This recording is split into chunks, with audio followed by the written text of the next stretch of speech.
Thank you for joining me for this presentation on patient and clinician experiences of pelvic floor dysfunction after gynecological cancer. This work is part of my PhD, and I would like to sincerely thank and acknowledge my supervisory team. Our research is supported by grants from the Australian Physiotherapy Research Foundation and a research training stipend from the Australian Government. My conference registration is funded by Monash Health. Rates of pelvic floor dysfunction, including urinary incontinence, faecal incontinence, and dyspareunia, appear to be higher after gynecological cancer treatment than in the general population.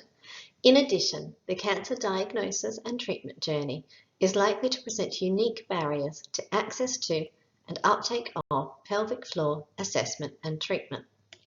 Exploring the perceptions and experiences of gynecological cancer survivors and clinicians can help us understand how to provide patients with the most appropriate information and treatment options for, and identify barriers to screening and management of pelvic floor dysfunction in the gynecological cancer setting. Previous literature has demonstrated a contrast between the perspectives of patients and clinicians regarding barriers and enablers to pelvic floor therapies in other clinical populations. If such a difference also occurs in the gynecology-oncology setting, this could result in a mismatch between patient preferences and clinical practices. To explore this, we conducted semi-structured interviews with purposive samples of patients and clinicians.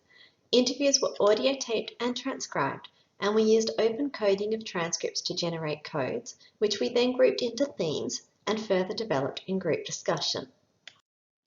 We interviewed 12 patients who were experiencing a range of symptoms of pelvic floor dysfunction after surgery, with or without radiotherapy or chemotherapy for gynecological cancer stages 1 to 3.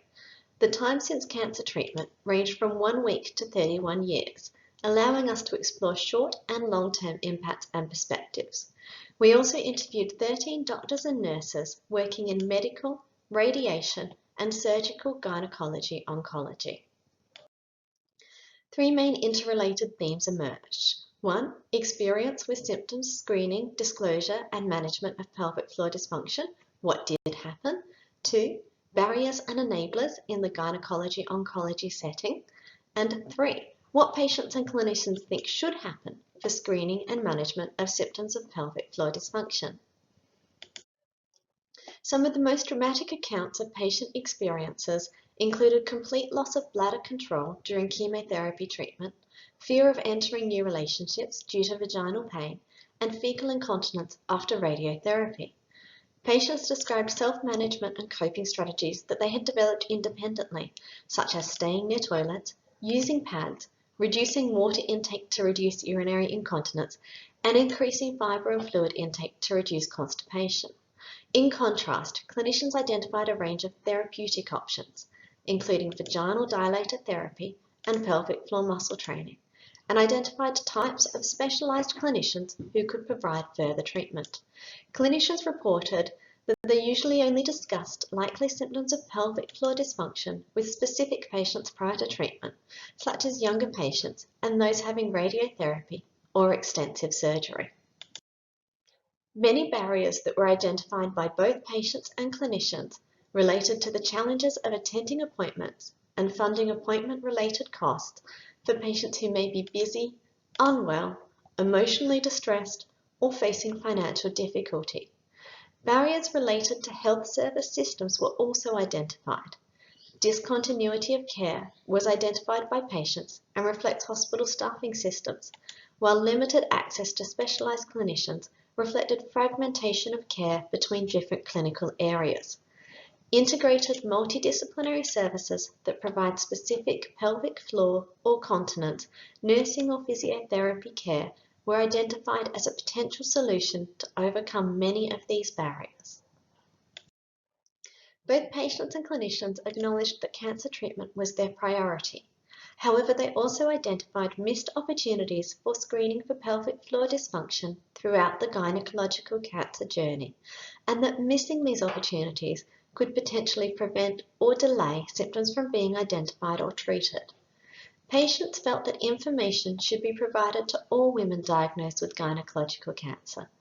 The majority of participants expressed a positive attitude toward pelvic floor therapy and felt this should be offered to gynecological cancer patients. All clinicians and most patients felt the best approach to screening and management of pelvic floor dysfunction would be multidisciplinary.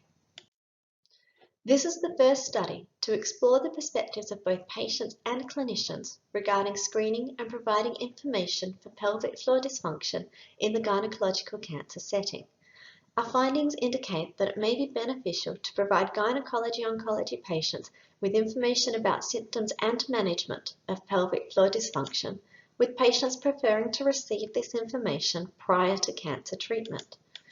Routine screening at the steps of diagnosis and treatment planning and during care after initial recovery could enable timely and relevant provision of information and referral onto specialised clinicians. Strategies to reduce the logistical and financial burden of appointments on patients, such as coordination of supportive care appointments with other ongoing oncology follow-up, or consideration of distance care options such as telehealth, should be explored. There is also a need to ensure that referral pathways to specialised services for pelvic floor dysfunction are easily accessible for clinicians and patients. Finally, investigation into the feasibility of integrating physiotherapy or specialised nursing management for bladder and bowel symptoms into gynecological cancer care pathways is warranted. Thank you.